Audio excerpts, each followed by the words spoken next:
Hello vinyl community, this is Randy. About to do another video. Today is Saturday, January the 14th, 2023, and I have picked up a few records at through the end of December, and a couple of these I've probably even gotten in January here, so I'm going to show those to you today. First record I have to show you is the record that we are hearing in the background right now. Brian Auger's Oblivion Express. Reinforcements is the name of the album. Here's Brian's band, Brian Auger. Here's Brian right here. Is an organist from England in the, I guess he started in the early 60s. Is really more of a jazz pianist, then switched to organ and made some records with Julie Driscoll and the Trinity in the 60s. And in the 70s, he formed a band called Oblivion Express. I've got a few of their albums. Pretty much just sort of a funky jam-based music. It was evidently his music was sampled a lot in the I guess the 1980s and 90s when the acid house culture music became very popular in England. So this is a cool album cover.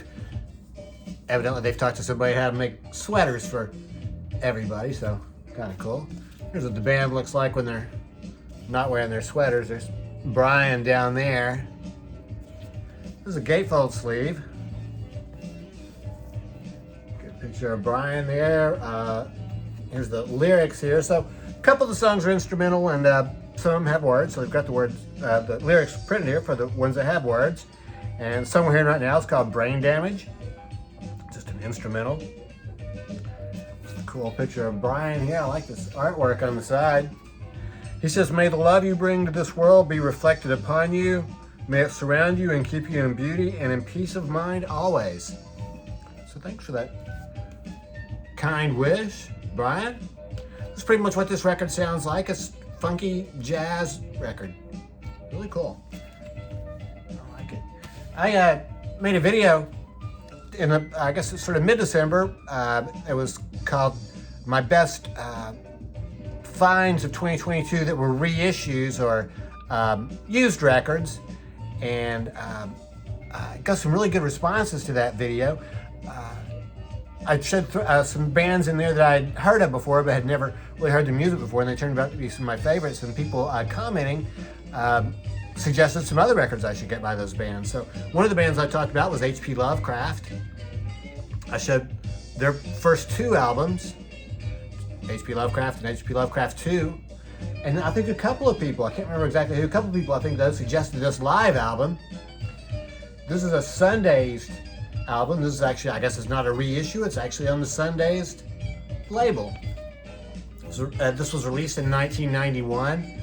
This is a live recording from the, what did I say this was? The Avalon, or the Fillmore, I guess, or, well, where did it say? It was right here. Well, it was recorded May 11th, 1968 in San Francisco. I think it was at the Fillmore. May have been the Avalon. It says here H.P. Lovecraft played on an abundance of dates in San Francisco, primarily at the Fillmore Auditorium and Winterland, appearing with the expected local headliners, Jefferson Airplane, Grateful Dead, and Moby Grape, and touring British royalty, Traffic and Pink Floyd, and The Who. So it sounds like they opened up for a lot of bands. So this is a live album, single live album, and it basically compiles, I guess, what they thought were the best songs from the first two albums. It's a fantastic live album, really sounds great. Their vocals really come through. I mean, this one guy really has a strong voice. The only part I sort of miss maybe the flute and horn section that was on the studio albums, and also they don't do my favorite song, which was Get Together, that they did on their first album, but it's fantastic. They do Wayfaring Stranger, that lasts for 10 minutes. Then The Drifter, It's About Time. The White Ship, which was based on an H.P. Lovecraft story, and also At the Mountains of Madness. yeah, then That's the Bag I'm In, I've Been Wrong Before, and closes with Country Boy and Bleecker Street. So, yeah, this is really good. If you have not heard H.P. Lovecraft before, this, I would suggest this would be a great place to start because it's sort of almost like a greatest hits, except they only have 2 other regular albums, and both of those albums are so fantastic that I would suggest getting both of those. I'd suggest getting all 3 of them because they're all great. This is really, really good. H.P. Lovecraft. Really happy about this one. And that's on Sundazed Records. I guess that's the Sundazed label. Delicious black vinyl. Another one of the bands that I talked about in that video was the Lemon Pipers. The Lemon Pipers had a big hit song, Green Tambourine, in the 60s. Because of that song, I think a lot of people thought they were sort of like a bubblegum group, it's a studio band they didn't want to play, but they were actually a real band. They were from Cincinnati. It tells a little bit about them here. And they played their own instruments in a very psych-oriented band. So this one's really good too. I don't like this one quite as much as I liked the first one, but still good. Starts out with Jelly Jungle. Just kind of a title cut, I guess. Jungle Marmalade is the name of the album. There's a fantastic version here of I Was Not Born to Follow, which the Byrds did a version of on, I think that's on the Easy Rider soundtrack, isn't it? Catch Me Falling is a very psychedelic sounding song. Love Beads and Meditation. It's kind of weird here on the second side. They've got a song called Mirrors listed, the 3rd song, but that song is not on here.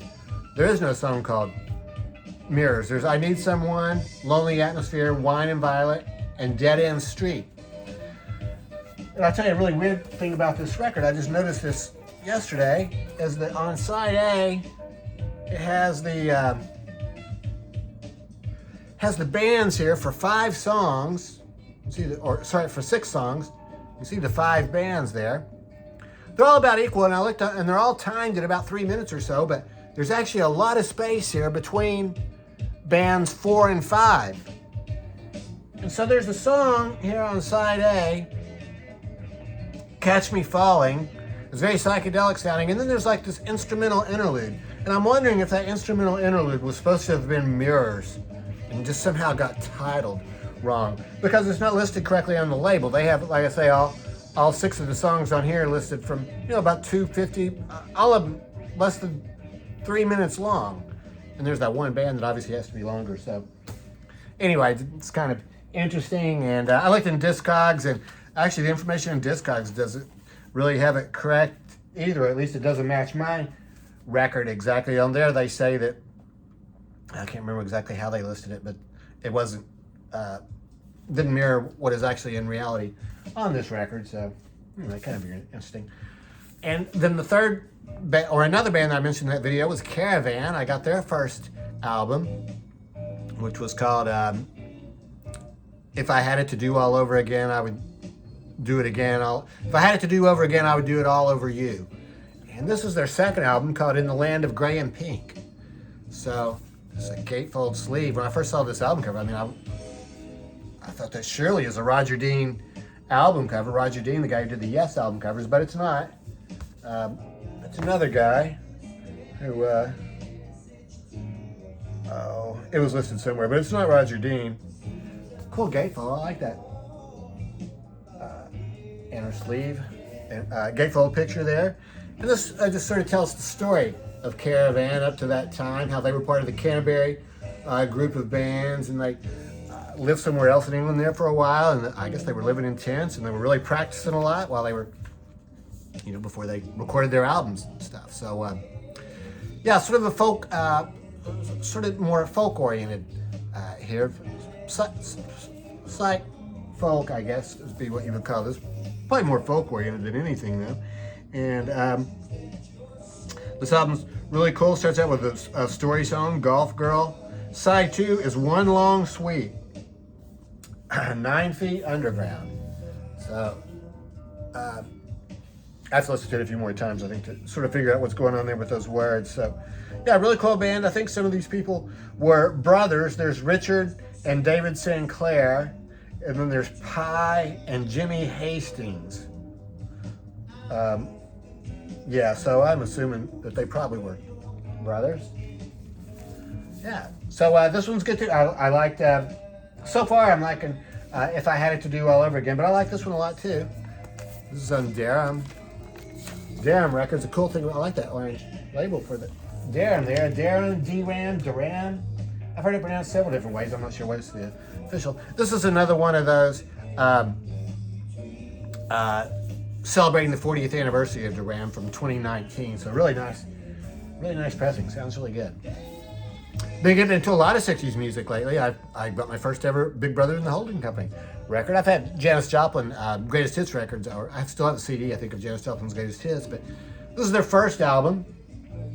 I was listening to this on the stereo, and I noticed that the sound was all coming out from the middle. It turned out it was a mono record. It's kind of hard to tell because it says right here 6609S, which should denote stereo. And that's, well, it says right here stereo S6099. Wow.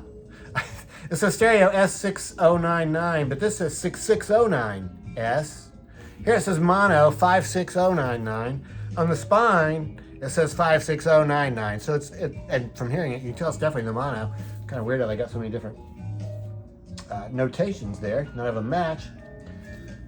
I think this is an original from 1967 is when this came out. Sort of tells the story of Big Brother and the, well, not, it really tells more the story of, well, what's happening in modern music at the time in the San Francisco scene, and how Janis Joplin was one of the best blues singers in America. She wasn't really known at this point. An interesting thing about this record, too, is that Janis doesn't sing every song. Some of them are sung by the guys in the band. So that's cool. It does have some songs that were on that Janis Joplin Greatest Hits. Bye Bye Baby. And, and Down on Me. Yeah, Down on Me.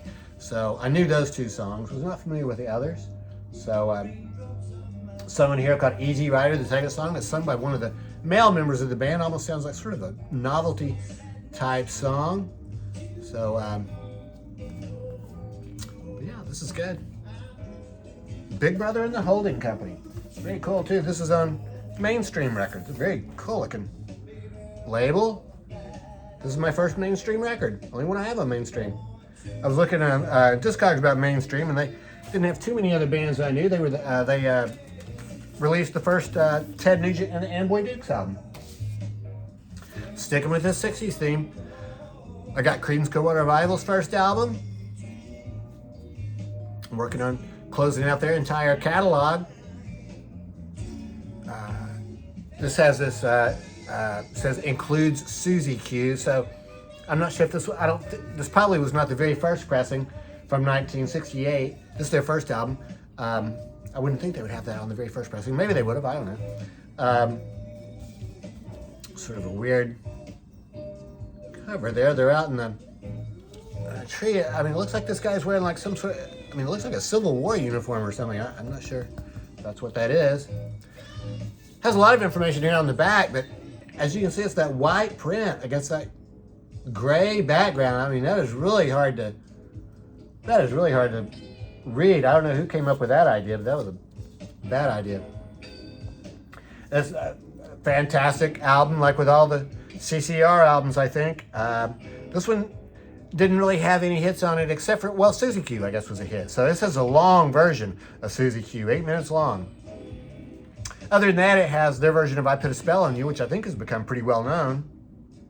And then the others on here I wasn't really familiar with, but they all sound good. Walk in the Water is fantastic. And, well, yeah, I guess that was the main one that really made an impression on me here. 99.5 Won't Do was also good, sort of a blues sounding song, rhythm and blues song, I think. So, yeah, Creedence Clearwater Revival. And this was before they had their own inner sleeves. Classic blue fantasy label. And I got the best of the Lovin Spoonful. Saw this at the record store in the used bin, and even though I think I have all the Lovin Spoonful records, I know the greatest hits, and you know, sometimes I just want to hear the hits. And they have a lot of great hits on here. Didn't Have to Be So Nice. Did You Have to Make Up Your Mind? Daydream. Do You Believe in Magic? Didn't Want to Have to Do It. Fantastic song. Julie Driscoll does a fantastic version of that song on one of the Julie Driscoll Brian Auger albums that I have. And then it closes with, I think, their biggest hit, Summer in the... Well, Do You Believe in Magic may have been their biggest hit. I'm not sure. Cool picture of the band on the back. And I really like the gatefold sleeve. You get really good pictures of the band. So, Lovin' Spoonful, a band from, I think they're from the New York area. Some of them more Canadian, I think. And I really like the cover a lot. The inner sleeve also has another cool picture of the band. They advertise some of their records here on the other side. But I have this other record. I've shown this before. I got this a while back. A Spoonful of Jazz by Bud Shank. So they are, I'm sure that cover must have been done by the same artist, and they're wearing the same clothes on there and everything. That's very cool. Bud Shank, Spoonful of Jazz.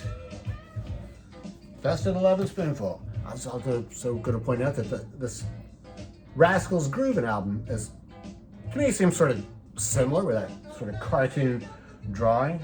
So, yeah, Best of the Lovin' Spoonful. Really good. Really like this band a lot. So, yeah, that's it. Those are the records I've picked up throughout the last part of December and a little bit here in January. So, be interested to know what you think about those albums. And been watching a lot of vinyl tags and trying to comment on as many of those as possible. And yeah, I'd really be interested in any comments that anybody wants to post here about these records that I just showed. So I hope everybody's doing well. Thanks very much for watching.